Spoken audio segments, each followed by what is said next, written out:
Hi everyone, welcome back to my channel. I'm Isabel and this is my library. For today's video, I bring you some very unpopular opinions.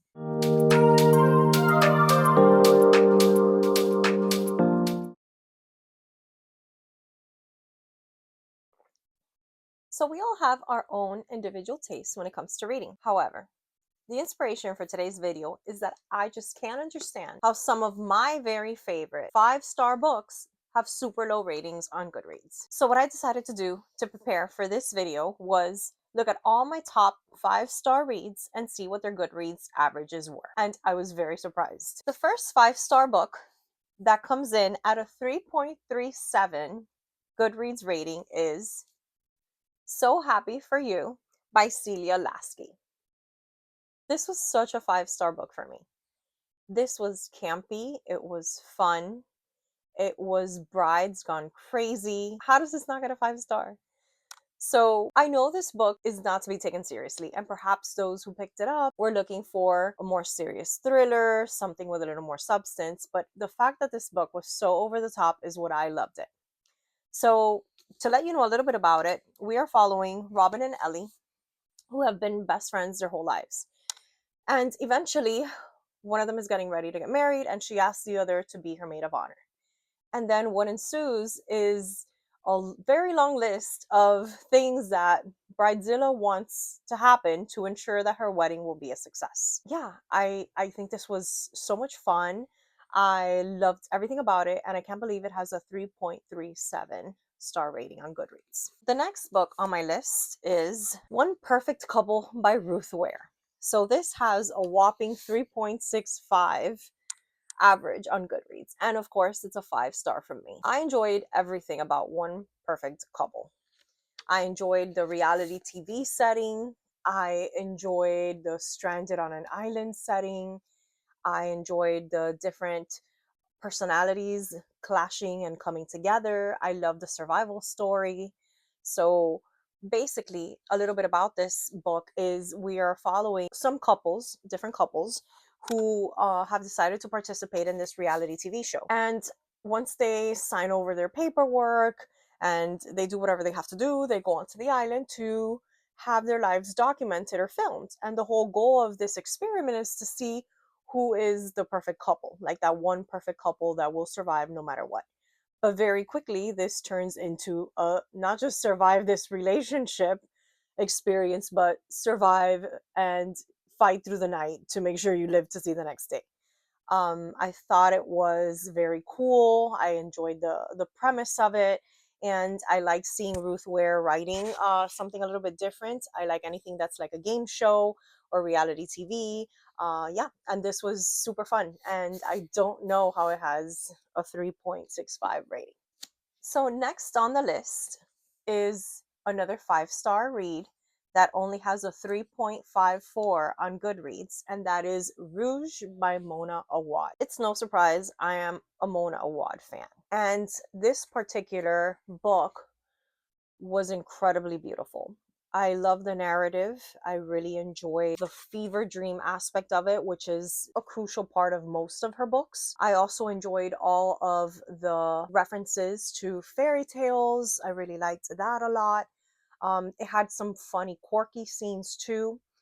I also enjoyed the commentary on beauty standards and the drastic measures some of us are willing to go to achieve eternal youth, or to be beautiful forever, or to become more beautiful and fix the things that we think are wrong with us. It's very reminiscent of many fairy tales.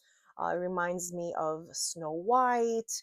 The main character is named Belle, and basically she has lost her mom, and it's like the fever dream that accompanies the loss of her mother, and her trying to make sense of her life and her mother's life and all of that, but in a very beautiful and poetic kind of way. Next, we have probably one of the lowest averages of all of them, and this one comes in at a 3.12, and of course I gave it a 5-star, and that is Catherine House by Elizabeth Thomas. This is probably the one that I have the most unpopular opinions on. I kind of understand that this might not be for everyone. I get it. I don't think by any means it should be a 3 star, which is the average rating, but I just found this to be such a spectacular book. I thought it was so entertaining. I love the narrative voice. I love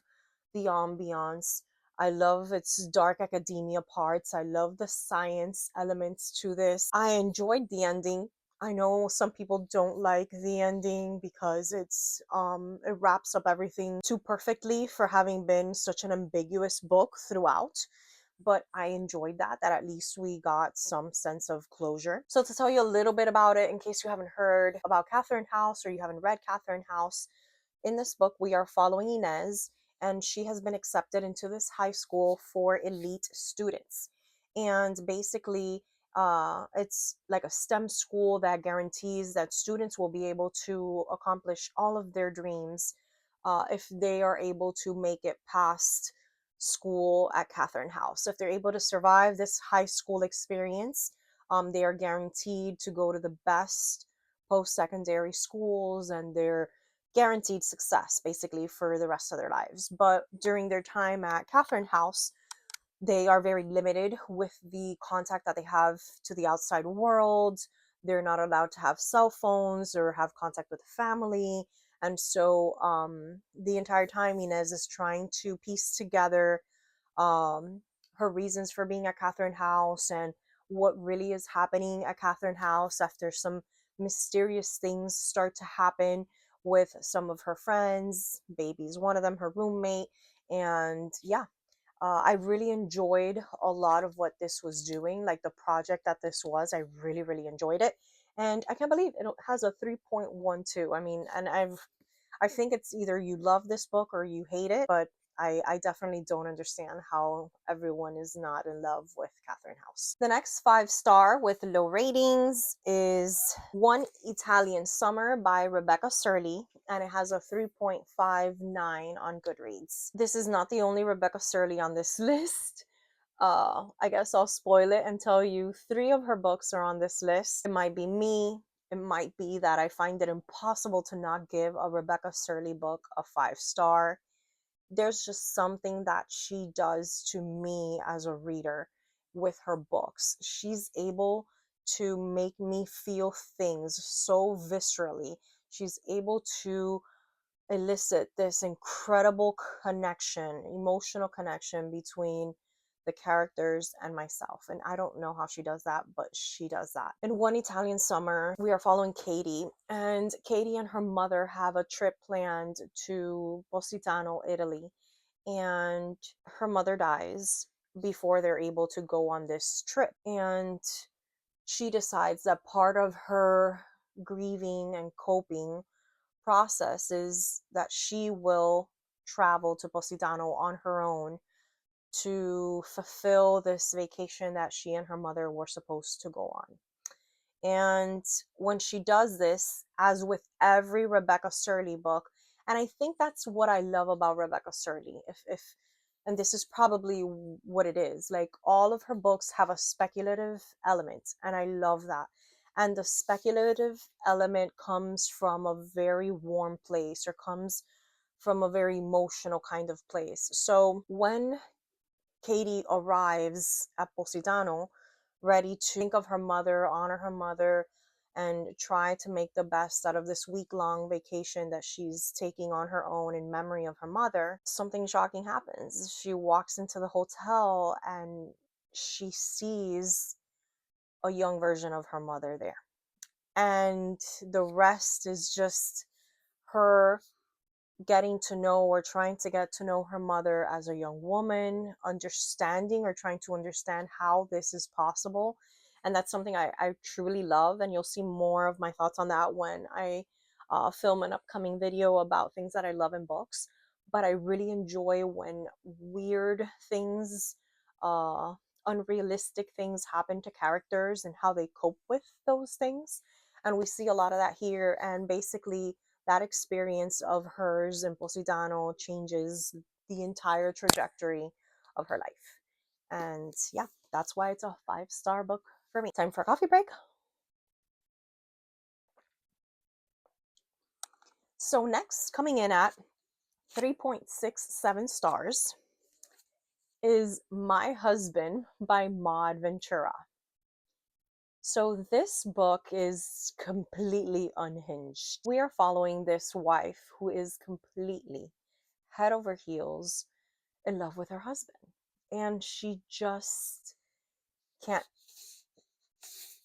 stop from telling us about it, can't stop talking about it, can't stop obsessing over him. And I was all about this. I love the narrative voice. I love how it felt very over the top and unhinged. I didn't know if I should take her seriously or not throughout the whole book. I was just it was such an interesting headspace to be in her headspace. It was so interesting. And I had so much fun with this. It was just so weird, so unusual. And it had what I believe to be a great ending. It was so entertaining. It's not what I was expecting at all, but it fit right in with the rest of the book. So, yeah, My Husband by Maud Ventura. So, before I continue with my list, there are patterns that you will see emerging. So, just like I told you that a lot of these books have like a speculative kind of element that I really enjoyed, another common thing with most of these books is that they have unhinged characters, or they are very over the top kind of books. And I think I love that. I think that might be one of my favorite things to read. So, speaking of over the top and insane and unhinged, coming in at 3.53 stars on Goodreads is Every Vow You Break by Peter Swanson. So, Peter Swanson is kind of hit or miss for me sometimes. I've read a lot of books by him that I love. The Kind Worth Killing is one of my favorite books. Um, some of his books tend to be sometimes disappointing for me. For example, that last one that was kind of like a Agatha Christie kind of a book, that was a little bit disappointing, because I usually really am interested in his books, and I think they're going to be great, and then they kind of let me down. But Every Vow You Break was insane. So the premise is we are following this woman. She's about to get married to this man that has a lot of money. He can provide her with everything she ever wanted. But then during her bachelorette party, she kind of does something she wasn't supposed to do. And what follows is their honeymoon experience, and how little by little she starts to realize that things are not completely normal in this hotel vacation spot where he has taken her to. And it's just wild. It is a very wild ride. But I enjoyed every bit. I was here for it. I enjoyed every bit of it, and I was here for it. So, coming up next with a 3.7 average on Goodreads is For Your Own Good by Samantha Downing. This is another unhinged character, unreliable narrator, morally gray main character, if we want to call it that. So we are following a teacher in this book, Terry Crutcher. And Terry is a very strange man. So he has all these strong beliefs that he wants to push onto others. Um, and he is not the best of people. And yeah, I don't want to tell you too much about that because it might ruin certain things, but it's just so interesting to me to see a teacher in this kind of role, and to see the things that he thinks and says and does. It's unhinged. It's out of control. And I really love the academic setting. I really enjoyed Terry's ability to talk to people and talk his way into and out of the situations in his life. I have enjoyed a lot of Samantha Downing's works before. There have been others that have kind of been misses for me, but this is probably one of my favorites of hers. So it's time for another Rebecca Surley. Promised you there'd be at least 3 on this list. So with a 3.6, we have Expiration Dates by Rebecca Surley. This book does not go how I wanted it to go, does not end how I wanted it to end. It does everything that I didn't want it to do. And I still gave it 5 stars. There was just something about it. And I've read a lot of people that were disappointed with the dialogue or the writing and I didn't care. I love the premise. I think it's very unique. To tell you a little bit about the premise, we are following Daphne. And Daphne discovered early on in her life that she has like this superpower or this weird thing that happens to her. And basically, what happens is when she starts dating a boy, somewhere magically she'll find a little piece of paper with an expiration date.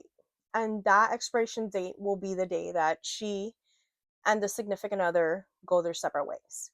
And it basically tells her how long she's going to last with that person, ruin the illusion of this could be forever for her. So as she starts dating these different guys throughout her whole life, she knows all of these relationships will eventually end because of these little slips of paper that she comes across. And yeah, that's just the premise of this. That was one of the things I found most intriguing, this speculative aspect, like why does this happen? And I enjoy that Rebecca Surley doesn't really answer that. It's just the way things work, and you know that the story progresses from there. I couldn't possibly make this list of unpopular opinions of books I've given 5 stars to that have low ratings on Goodreads without this book.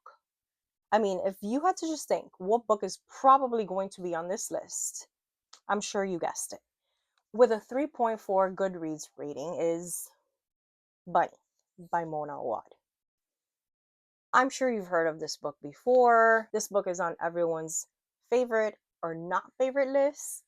And I just can't believe that this many people think Bunny is a 3.5. So this is just the most difficult book to pitch to you. So I'm assuming you already know about it. If not, here's my attempt at telling you what Bunny is about. So we are following Samantha, and Samantha is a student in a fine arts program at university. And in this fine arts writing program for creative writers, she has classes with this group of girls who call themselves Bunny. And at first, she has a disdain toward them. She doesn't really understand them. She finds them annoying. But the more classes she takes with them and the closer they become, the more she starts to understand them, blend in with them, be a part of them, to the point where she's on a bunny basis with them. And this book is just such a beautiful creation of masterfully weaving facts with the imagination and not letting the reader know what is real, what is not, what is a figment of the imagination, what is the writing piece of these creative writers. And it's just very, very fun. It's got the right amount of gore in it. It has the right amount of academia in it. It has commentary on stereotypical cliquey groups. It just does everything. It does everything, and it's so fun. And it's totally speculative, maybe. And I've read this about 3 times, and every time I read it, I like it more. I think upon my first reading, it probably was not a full 5 star. I think I didn't give it a full 5 star until my second read of this. But yeah, I mean, what a polarizing book. And if you haven't picked it up, I I think you should, just because it's probably one of the weirdest things you'll probably read. Next on my list with a 3.69 Goodreads average is The Last Word by Taylor Adams. So my first experience with Taylor Adams was No Exit, and I thought that was such a good, fast-paced thriller. It kept me at the edge of my seat. I believe I finished that in like one sitting. I read that like throughout like the course of like 4 or 5 hours one night, and I just read the whole thing. It was such a compulsive read. If you haven't read No Exit, it's wonderful.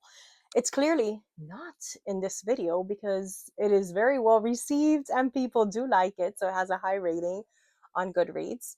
However, the last word I thought was awesome, and it only has a 3.6 on Goodreads. So, to tell you a little bit about the premise of this, we are following Emma, who is basically like in isolation. She's staying alone in this vacation spot for various reasons, which are revealed throughout the book. And she finishes reading this book and she essentially gives it a 1 star rating. And after that 1 star rating, the author comments on her 1 star. And what follows is the wildest ride ever. I have never read anything that is as wild as this. It does so many interesting things. From the narrative perspective, the way certain chapters are presented, I've never read anything like that before.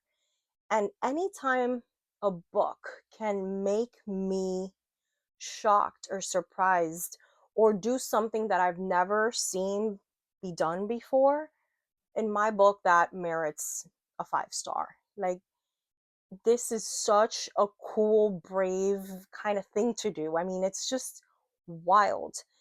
Some of this narrative was like laugh out loud for me. Like, I could not believe that this is how it was happening.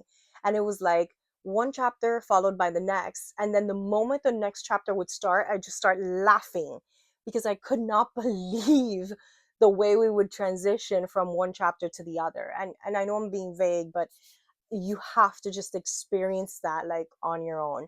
I thought it was so over the top, and that's what made it so good.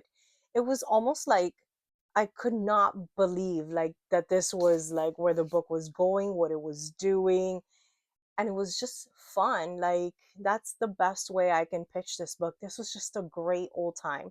It You can't walk into this taking this seriously. This is over the top and unhinged. Like, it's just such a cool, fun experience. Like, I think most of the reviews I've seen, that's a word they use. What a ride! What a thrilling piece of writing! What it has something to do with this crazy thing that you go through with this book. And so yeah, I had to give this a 5 star because it was just the wildest thing. One of the wildest books I've ever read.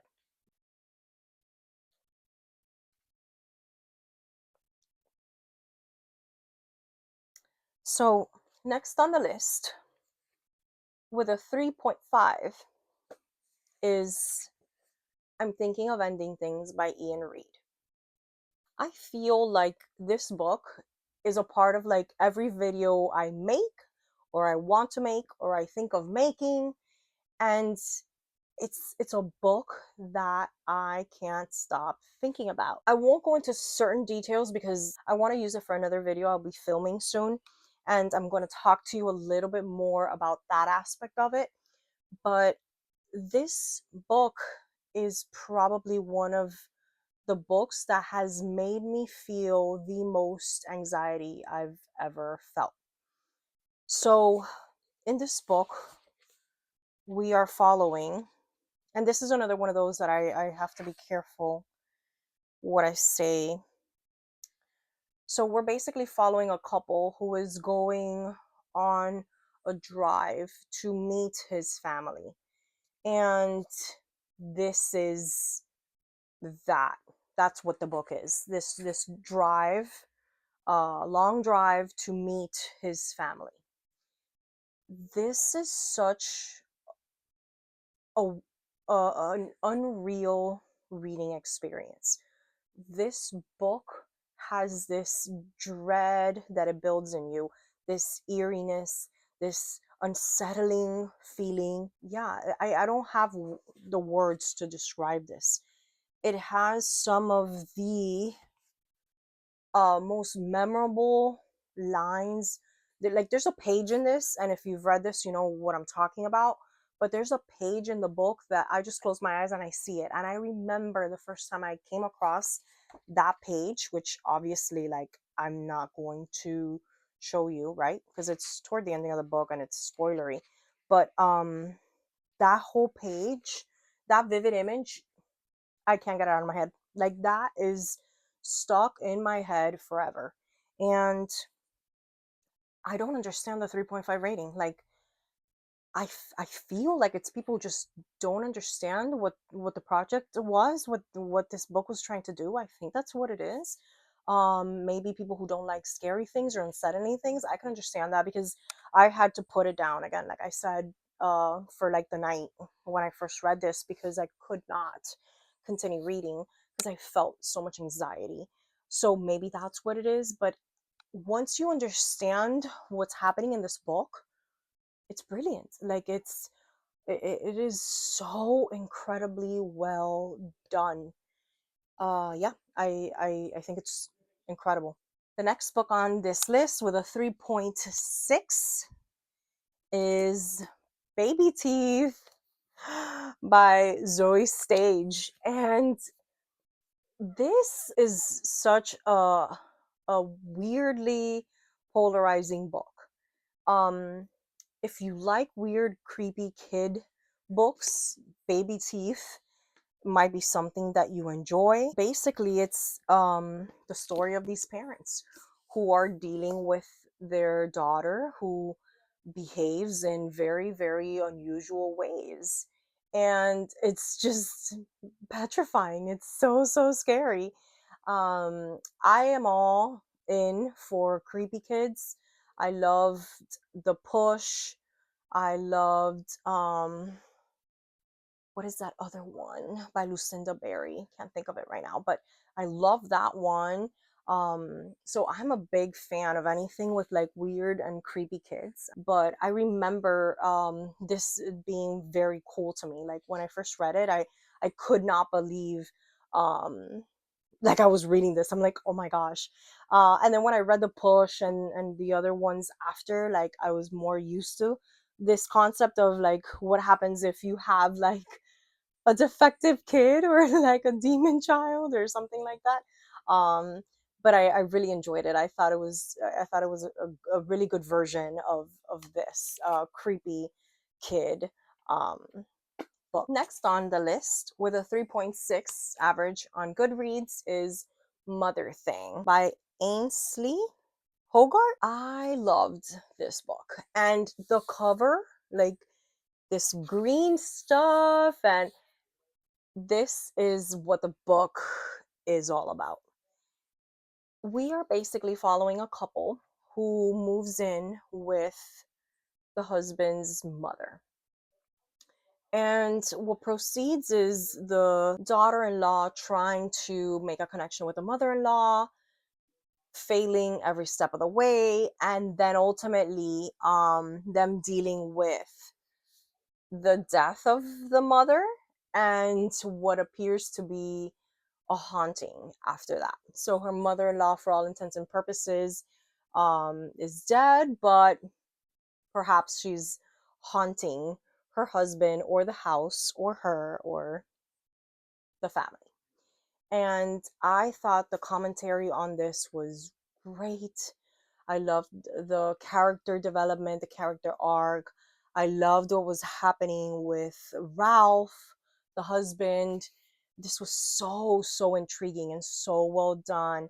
And it felt very interesting. It was very different from everything else um, that I had read prior to reading this. I thought it was great.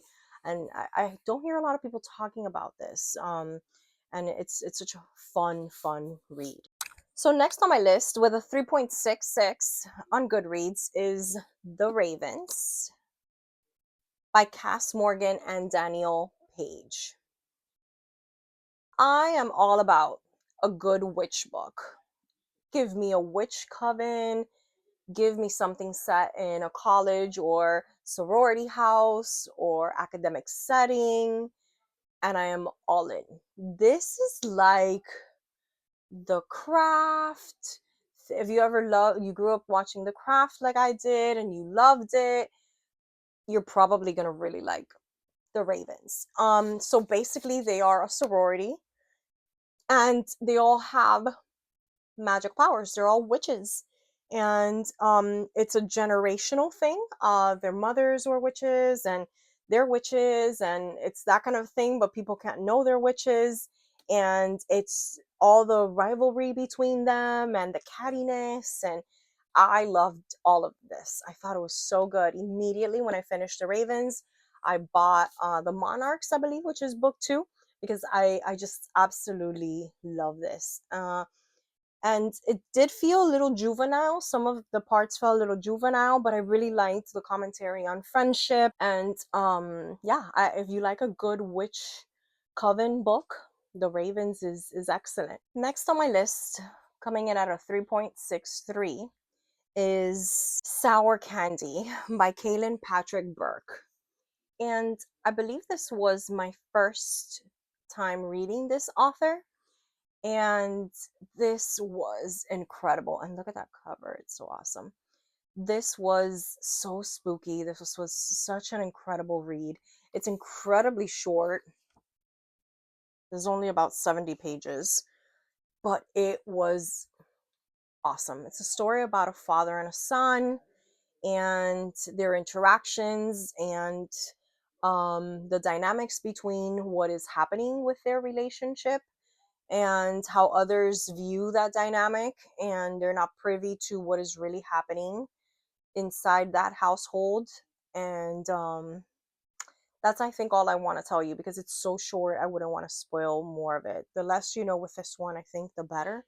But Sour Candy is definitely has something to do with the book, as does this very cool part of the cover.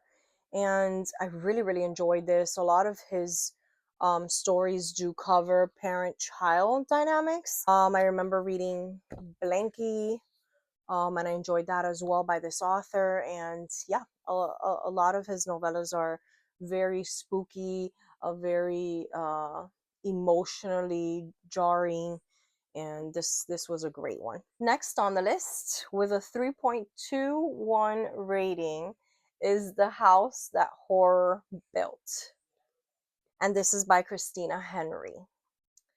So I have barely heard anybody talking about this, and most of the people that I've heard talk about it mentioned that they were disappointed by it, that it was not their favorite. And I just, I was all about this book. I loved the ambiance, I loved the topic, I enjoyed the characters. So basically, in this one, we are following a Harry, and Harry um, is cleaning the house for this very popular film director of horror movies, like creature features kind of a thing. And so his house is like an homage to all of the monsters of the films that he's done. And he basically has her cleaning the house, and he cleans the house with her, and she has like certain parts of the house that she finds very eerie and troubling, and at the same time she's trying to find out more about her employer. And her son is also a huge movie buff. She's a huge movie buff, and they're kind of super invested in all of the different movie relics and paraphernalia that are stored in this house. And I just really enjoyed the descriptions of the house and the monster movies. And I found that how I could relate to having grown up watching a lot of horror movies with my dad, and bonding with him over this. And I could kind of relate to this as well, and like how fun it is to watch like a horror movie from the safety of your room. And so I really liked that part about it, and that was honestly my favorite thing. I don't think this is I don't think this is a super unpopular opinion because I think most people do not like it because there's a lack of action, and it's just I really enjoyed the premise. Like it was a book like I feel was like made for me. Like it was just so good. Yeah, and I really liked it. So next on my list with a 3.68 is Convenience Store Woman by Sayaka Murata. And this was just a very interesting read. So I really love the social commentary on this book.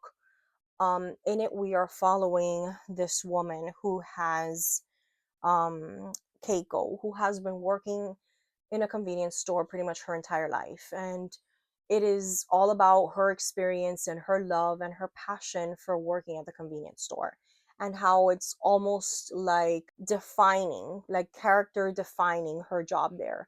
And there's some beautiful commentary there on how we as humans tend to judge people or define people based on what they do for a living, and whether or not they are ambitious or have ambitions, and how many times we view people who are slightly different as having something wrong with them, that kind of a thing. And the book really does have wonderful commentary when it comes to that.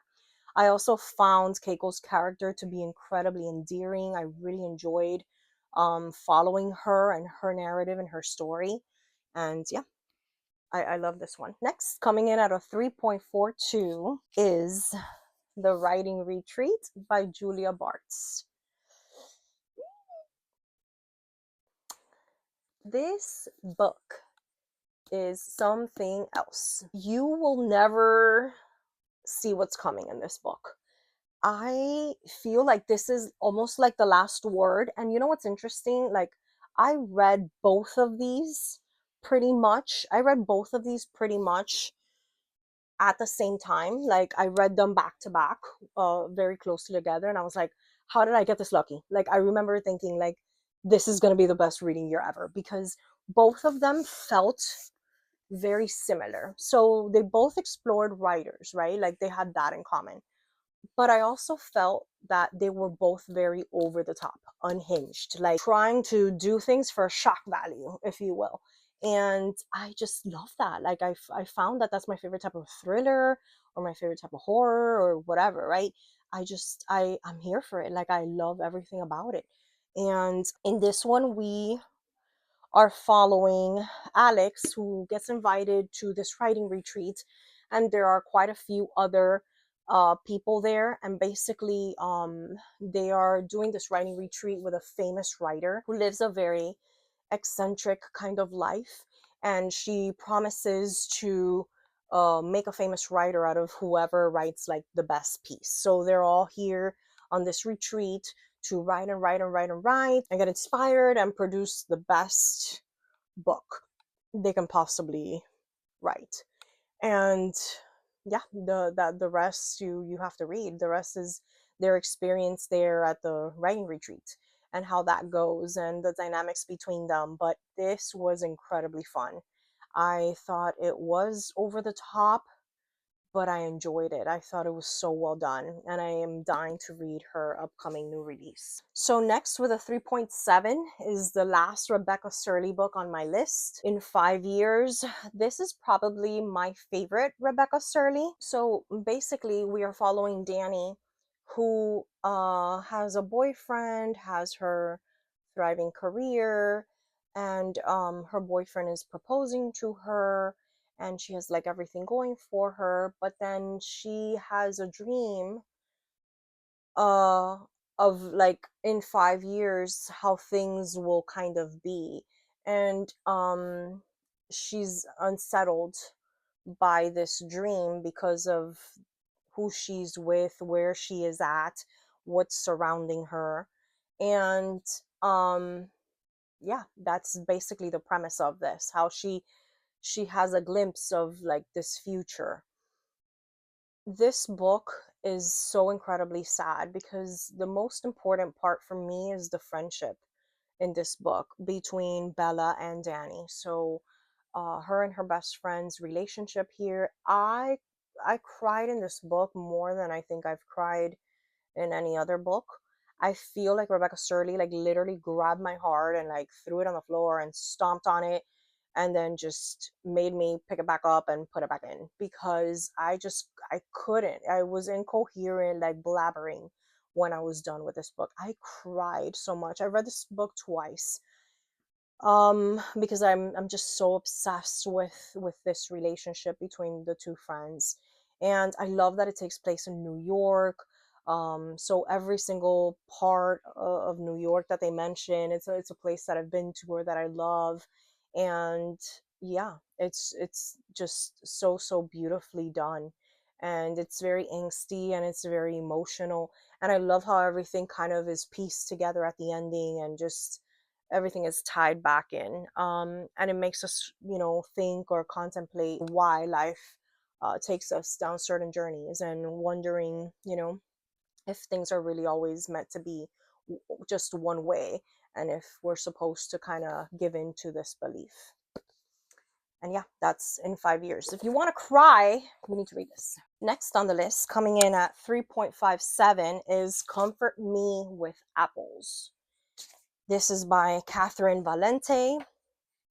And this is a very short 97 page, I believe, little novella. But man, the writing is exceptional. The writing is beautiful. It's filled with archetypes. It's very literary, which I loved. I knew exactly where this book was going, but I didn't mind. I didn't need a plot twist. I didn't need anything deeper. I followed the journey, and it took us where it wanted to take us. There's beautiful commentary here. Um, this is kind of reminiscent of My Husband, but not unhinged like that. It's still a little odd, but basically, we are following Sophia, who from the very beginning is talking about her devotion for her partner, for her husband, for her man, and how she feels like she was made for him, and how her life lacks purpose without him. And he's so perfect, and their life together is so perfect, and their home is so perfect. And that's basically what this is all about. But it's brilliant commentary, it's so profound, it's very intellectual. Yeah, and I loved it. And the last book on this list with a 3.6 is Layla by Colleen Hoover. I know. I'll preface by saying I'm not a Colleen Hoover fan. I've only read two Colleen Hoovers, Layla and Verity. Obviously, I've read those two because they are the two thriller mystery kind of books. You guys know I'm not a super big romance reader, and when I read romance, it's like Emily Henry type romance. So it's kind of like fun and light and rom-commy. I really don't like the very toxic relationship kind of love romance books. But yeah, so I picked up Layla because I had read Verity years back, and I enjoyed it. I thought it was really good. It's a 5 star, but I think that book has high ratings. I thought it was really good. I liked the plot twist. It's very enjoyable reading. It's creepy in parts. I had read people saying that if you loved Verity, you would like Layla. And I really liked Layla as well. It's not without fault. I don't think it's a perfect book either, but there were certain elements that really surprised me and I thought were very cool, similarly to Verity.